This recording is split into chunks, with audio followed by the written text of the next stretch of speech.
पतझड़, सावन, बसंत, बहार, एक बरस के मौसम चार. या 4 ऋतूमधील माझा सगळ्यात आवडता ऋतू म्हणजे वसंत.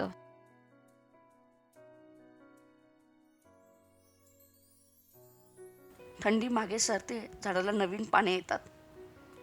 प्राणी पक्ष्यांचा मुक्त संचार सुरू होतो आणि काँक्रीटच्या जंगलाला सुद्धा पालवी आल्याचा भास होतो.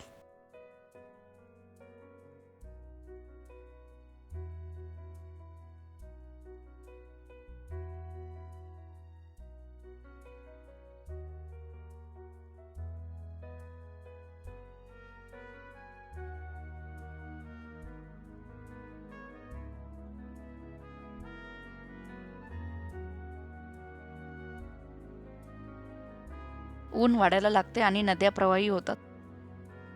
बाग बगीच्यातील झाडे रंगबिरंगी फुलांनी बहरून जातात. सगळीकडे रंगांची मुक्त उधळण होते. अशा वातावरणात संध्याकाळी घराबाहेर एक फेरी मारली की मन अगदी प्रसन्न होते. तुम्हालाही वसंत ऋतूत अशी बागेत फेरी मारायला आवडेल का? तुम्हालाही माझ्यासारखा वसंत ऋतू आवडतो का? मला कॉमेंटमध्ये नक्की सांगा. व्हिडिओ आवडल्यास चॅनलला लाईक करा, सबस्क्राईब करा आणि शेअर करा. धन्यवाद.